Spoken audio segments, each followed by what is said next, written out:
Yes. So, hello guys, welcome back to the channel. I hope you're doing great and I hope everything is moving quite fine. So, I really pray guys are getting to learn something, a few, one or two things from the trade recaps we are having.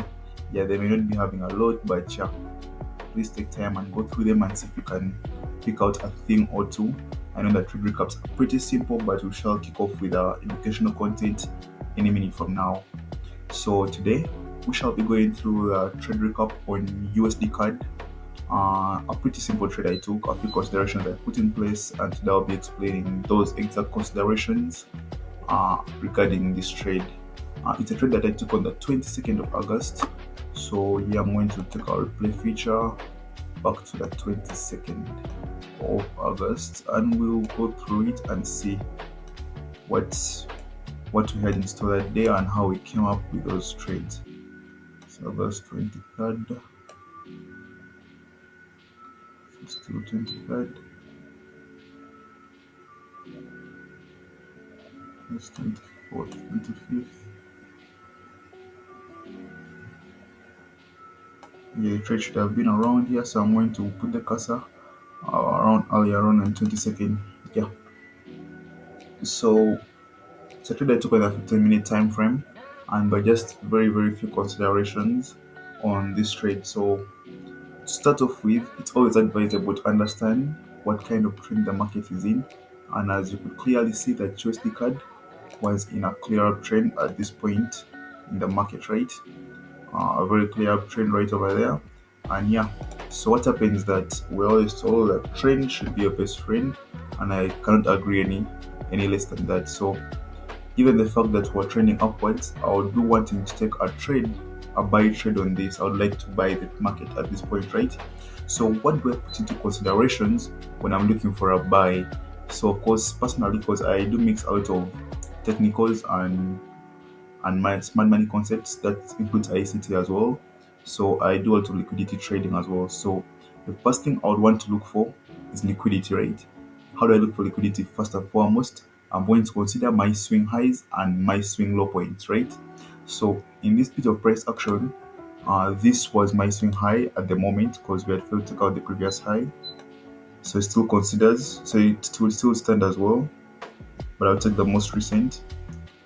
So that was my swing high over there, and then right below here we had my swing low. So that's my trading range. So given the fact that I'm in an uptrend, what am I looking for? I'm going to want to look for internal range liquidity within this range to clear out the external range liquidity. Now with external range liquidity, we are told that it lies above previous highs and below previous lows, right? So given the fact that I'm in an uptrend, I'm looking for internal range liquidity within this range to take out the external range liquidity above the previous high, causing an uptrend, right? So that means I'm anticipating that we're going to protect the low over here to target the previous high and create a new high overall in the market, right? So I'm going to consider the internal range liquidity. In most cases, we only consider the fair value gaps. As far as ICT is concerned, the fair value gaps, or you could call them imbalances, or you could call them inefficient price action, right? So when I'm considering the swing low over here, I'm going to be looking for the most valid fair value gap, right? So first and foremost, according to structure, I realize that I have some kind of break of structure within this point right over here. So I'm going to want to look for the extreme order block that might have been responsible for what? For this break of structure, right? So when I look around the swing low over here, I realize we have a lot of bearish order flow right over here. When I have bearish order flow, that means the whole of this actually qualifies to be an order block on a high time frame. What? On a high time frame. So what I will do is that I want to consider this. Of course, when we are refining, we want to look for the extreme. So we usually refine it down to something like this at the swing low itself, right? So after refining, this will be my most valid, my most valid, sorry, my most valid order block, right? But what happens that after this order block, I do not have what? I do not have any kind of like imbalance right over it, right? So personally, I would shift this to the next bearish candle before the bullish what? Before the push upwards that gave me a what? That gave me an imbalance, which was this, right? Because I have a bearish candle right over here, then I have a very big impulsive move upwards. So I'll take this as my extreme order block responsible for this break of structure. And my biggest qualifier on this is going to be this fair value gap. But you see, in most cases, that's not enough for me to consider my POI.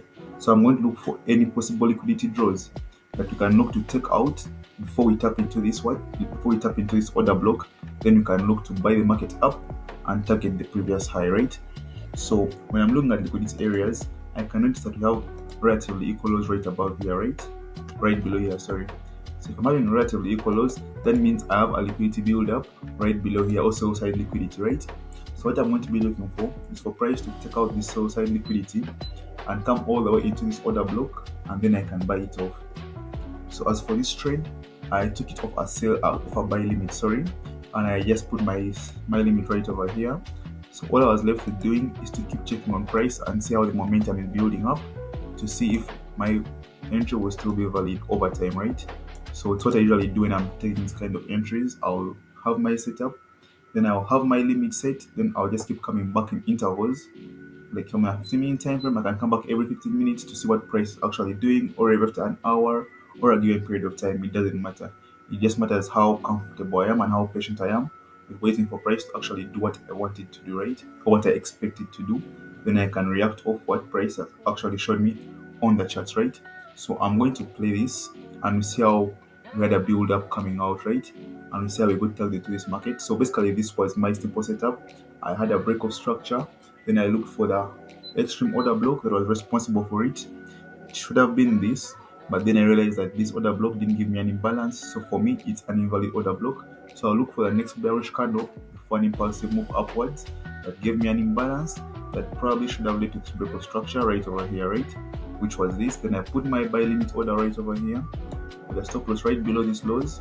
Yeah, and I'm targeting the external liquidity to the upside. So I'm going to pay price, and actually as well I have this build up of liquidity which shows that we have a good sell side liquidity, drawn liquidity to the downside. So I would look for them to take this out right into this, then we buy it upwards, right? So let's play price and see what it actually does. So price actually takes out the lows, but then going to have POI. But later on we said price comes and tags us right into this price, and all you have to do at this point is just to let your trade run. Now, another thing you could add on to this is the technical bit of it. When I see price giving me this kind of correction, like it's taking long to return to this POI, and as you can see, we had a very impulsive move upwards, but the correction move is very low. That gives me more confidence in terms of momentum and how price relates to the POI, that this POI is most likely to hold. So I can have a price channel here for guys who do channel trading or Falcon as well. You could say this is a very good confluence for you to take this trade as well. And then you have a bullish engulfing right over this. So for this kind of trade, you would have taken it similarly after this bullish engulfing with your stop loss right below this low. Then you still target the high over here. There been another way you would have taken this trade, but I didn't go for that. I went for this instead. And yeah, as you can see, price actually went all the way up, had a retracement, but later on it came and hit take profit. So of course, when you see step ahead over there, I did have this buy setup that got triggered. Then I had something like a sell over here. So what happens that when I'm trading, I do not limit myself. I try to be fluid with the market, right? Given that if price came up to this point first without taking out the sell side liquidity first, uh, and gave me a sell confirmation, I still would have taken that trade. Even if it's a counter trade and in an uptrend, I would take the trade, but of course I'll manage my risk. And when I'm counter trading with a trade, I don't usually tend to last in those trades. I'll usually just scalp them out, or I'll be quick to set my break even. It's not an advisable move. Advisable move. Sorry. Yeah, it's not an advisable move. Advisable. No, the English is too much on this. It's not a move I would advise you to take in most cases. Or sometimes for just lack patience, but I don't advise that a lot. But as you can see, the trade played out smoothly just like I took it, and yeah, that was the trade on Usdcad.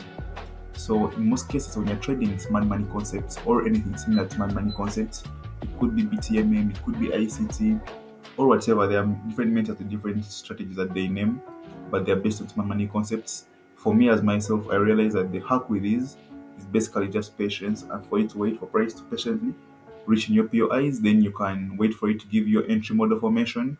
For those who do confirmed entries, those who do limits, you can wait for your limits to be triggered in and you just let the trade do its thing. So that's all I had for you guys today. But other than that, I'm going to be starting to upload free content on the channel, so keep it locked. Content in terms of strategies and discussing different things that can help you increase your win rates or anything that's in regards to that as well. Yes, so have a good day and have a blessed week. Keep it locked. Shall be dropping more anytime soon. Thank you.